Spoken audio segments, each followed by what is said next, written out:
नमस्ते दोस्तों, मैं मंटू कुमार। स्वागत है हमारे चैनल पर। आज हम मैथ के बेसिक के बारे में जानने वाले हैं, जैसे डिजिट, नंबर और नंबर के प्रकार। सबसे पहले हम जानेंगे डिजिट। डिजिट किसे कहते हैं? 0 से लेकर 9 के सारी सिंबल को हम डिजिट कहते हैं। 0, 1, 2, 3, 4, 5, 6, 7, 8, 9। अब हम जानते हैं संख्या, नंबर।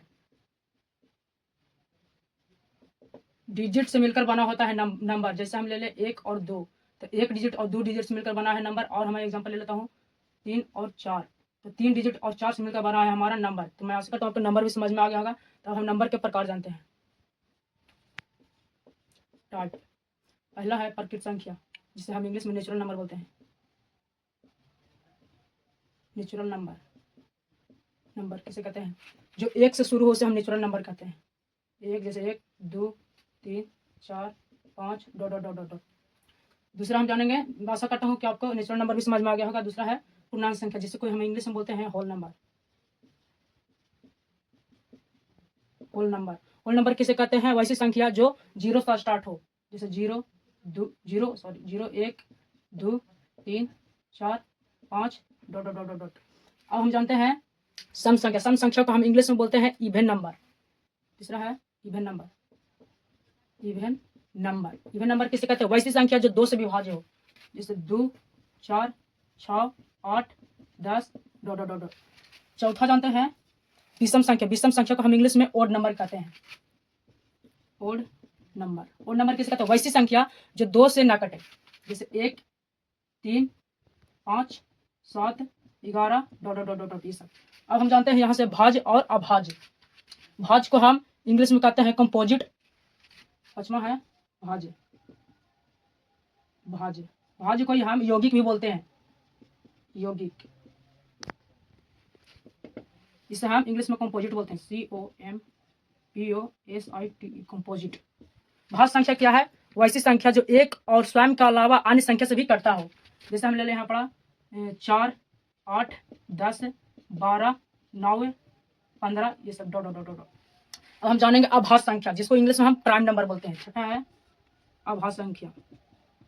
अभाज्य संख्या, इसको इंग्लिश में बोलते हैं prime number. Prime number, prime number किसे कहते हैं? एक और स्वयं से कटता उसे हम अभाज्य संख्या कहते हैं। जैसे 2, 3, 5, 7, 11 और 13 डॉट डॉट डॉट। अब आपको यहाँ पर ये याद रखना होगा कि सबसे छोटी भाज्य संख्या कौन होगा? तो ये हमारा 4 ही होगा, सबसे छोटी भाज्य संख्या। इसमें सबसे छोटी अभाज्य संख्या हमारा 2 होगा, ठीक है। और आपको एक नोट में याद रखना होगा, यहाँ पर नोट में कि एक न तो भाज्य है और नहीं अभाज्य है, ठीक है। अब आपको और नोट में एक और नोट में याद रखना होगा कि एक और नोट में आपको याद रखना होगा कि 1 से 50 तक भाज्य संख्या कंपोजिट, COMPOSIT, कंपोजिट नंबर कितना होगा? 1 से 50 तक कंपोजिट नंबर कितना होगा? तो हमारा 25 होगा। और अगला नोट में याद रखना होगा कि 1 से 100 तक कंपोजिट नंबर हमारा क्या होगा? 1 से 100 तक कंपोजिट नंबर हमारा होगा 74, ठीक है। और अगला नोट में याद रखना होगा कि 1 से 50 तक प्राइम नंबर यानी कि अभाज्य संख्या कितना है? तो 15 है। और अगला नोट में याद रखना होगा कि 1 से 100 तक प्राइम नंबर कितना है? 1 से 100 तक प्राइम नंबर हमारा 34 है, ठीक है। तो मैं आशा करता हूं कि आपको भाज्य संख्या और अभाज्य संख्या भी समझ में आ गया होगा। तो अब हम जुड़ाव भाज्य संख्या जानते हैं।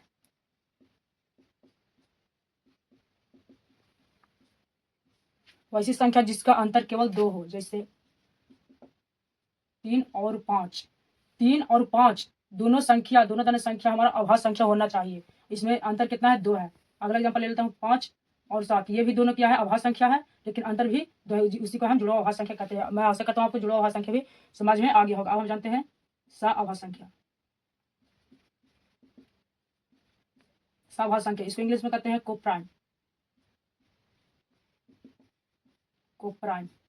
सअभाज्य संख्या किसे कहते हैं? जिसका HCF 1 हो, जिसका HCF 1 हो। जैसे हम ले लें 4 और 5 के, 4 से हम भागा देंगे 5 में, 1 मरतबे 4 निकल कर आ जाएगा 1, 4, फिर 4 मरतबे हमारा 4 कट गया 1, तो हमारा इसका कितना आएगा HCF 1 आ जाएगा। और मैं एग्जाम्पल ले लेता हूँ 5 और 6, 5 से भागा देंगे हम 6 में, 1 मरतबे 5 कट गया 1, 5, फिर 5 मरतबे 5 कट गया, पूरा पूरा कट के हमारा आगे इसका भी HCF 1। मैं ऐसा करता हूँ आपको अभाज्य संख्या भी समझ में आ गया होगा। अब हम चलते हैं पूर्णांक संख्या। पूर्णांक संख्या का हम इंग्लिश में बोलते हैं इंटीजर। पूर्णांक संख्या किसे कहते हैं? वैसी संख्या जो नेगेटिव पॉजिटिव में और शून्य में भी हो सकता है, जैसे -2 है, -1 है, फिर 0, फिर 1, फिर 2, ये सब क्या है? पूर्णांक संख्या है। मैं आशा करता हूँ आपको पूर्णांक संख्या समझ में आ गया होगा। अब हम जानते हैं अंकीय मान। अंकीय मान, अंकीय मान को हम इंग्लिश में बोलते हैं face value. Face value, face value कैसे निकलता है? जैसे हम एग्जांपल में ले लेते हैं 14 और 67 को ले लेते हैं, तो हमारा इसका क्या होगा? इसका 7 ही हो जाएगा। ये 6 के अंकीय मान क्या होगा? 6 ही हो जाएगा। 4 के अंकीय मान क्या होगा? 4 हो जाएगा। और 1 के अंकीय मान 1 ही हो जाएगा। अब हम जानते हैं स्थानीय मान, इस इंग्लिश में कहते हैं प्लेस वैल्यू। प्लेस वैल्यू ये कैसे निकलेगा? जैसे एग्जांपल में हम ले लेते हैं वही वाला 14 और 67, तो हम इसका क्या होगा? 7 के 7 ही हो जाएगा। और 6 को क्या होगा? इकाई दहाई दहाई पा रहा है, तो 6 गुणे इकाई दहाई 10 से गुणा करा देंगे। और 4 के कैसे करेंगे? 4 है, इकाई दहाई सैंकड़ा, तो हम 100 से गुणा करा देंगे। 1 को हम कैसे करेंगे? 1 गुणे इकाई दहाई सैंकड़ा 1000, यानी कि 1000 से गुणा कर देंगे। हमारा कितना हो जाएगा? ये तो 7 ही है, हमारा 60 आ जाएगा। ये हमारा आ जाएगा 400, ये हमारा आ जाएगा 1000। अब मैं आशा करता हूँ आपको यहाँ तक समझ में आ गया होगा। अब हम जानते हैं वास्तविक संख्या।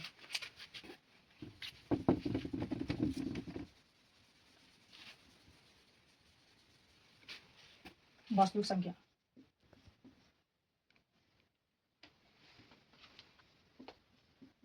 वास्तविक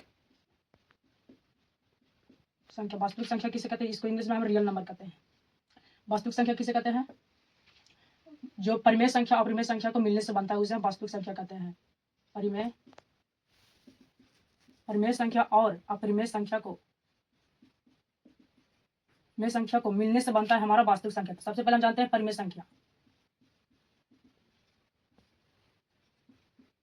परिमेय संख्या किसे कहते हैं?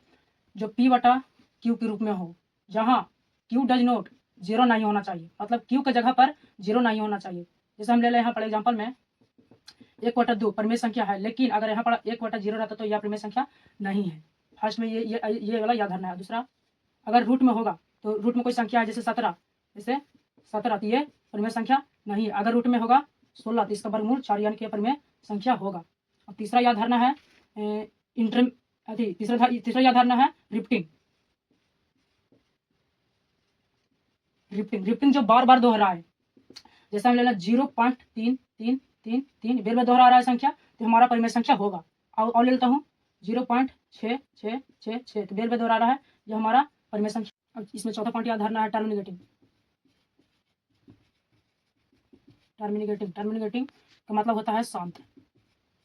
जैसे 1/2 है, हमारा क्या होगा? 0.0 पर लगेगा तो कट जाएगा 5 मरतबे, पूरा कट गया, शांत हो गया।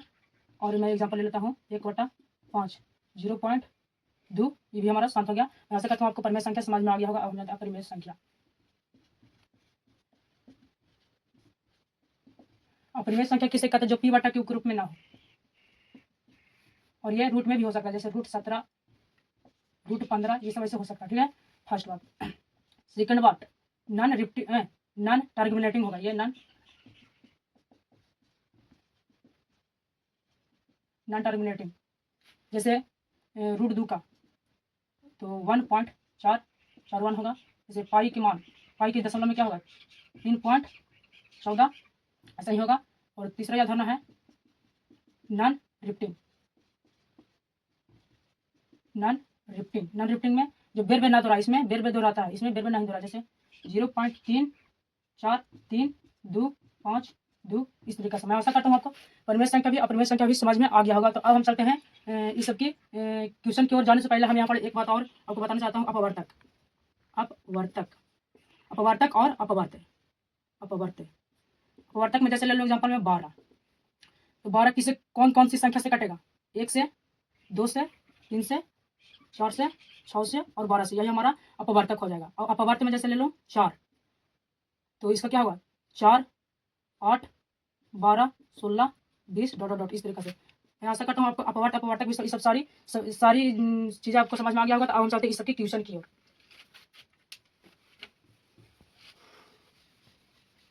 तो देखिए दोस्तों, हम क्वेश्चन ले लिए हैं, आप लोग बनाने के प्रयास कीजिएगा। 2 परिमेय संख्याओं के बीच कितनी परिमेय संख्या हो सकती है? तो हमारा अनंत हो सकता है, हम इनफिनिट भी लिख सकते हैं। दूसरा क्वेश्चन है, पाई कौन सी संख्या है? पाई कौन सी संख्या है? ये हमारा अपरिमेय संख्या होगा, मैंने बताया था आपको, अपरिमेय संख्या है।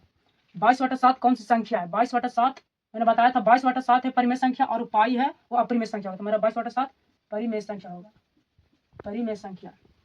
तीसरा क्वेश्चन है, निम्नलिखित में अभाज्य संख्या कौन है? अभाज्य संख्या जो एक और स्वयं से कटे। 21 नहीं होगा, 21 एक से अधिक कट, दूसरा अधिक कट रहा है, 35 भी हमारा सी नंबर हो जाएगा, सी नंबर 11 हमारा एक से अपने आप से कटा है। चौथे क्वेश्चन है, सबसे छोटी अभाज्य संख्या और सबसे छोटी भाज्य संख्या का गुणनफल कितना होगा? तो सबसे छोटी अभाज्य संख्या कितना होता है?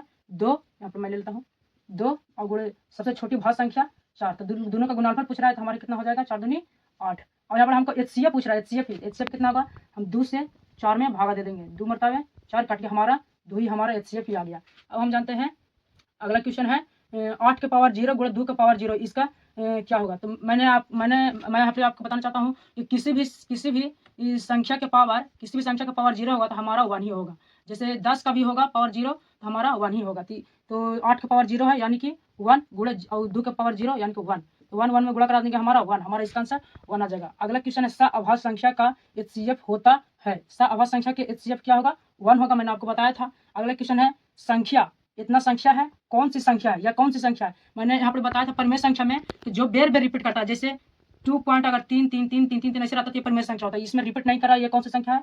ये अपरिमेय संख्या, अपरिमेय संख्या। और यहाँ पर ये 22/3 कौन सी संख्या है? तो पाई का मान पाई आ रहा है, तो ये भी है क्या है? अपरिमेय संख्या, अपरिमेय संख्या है।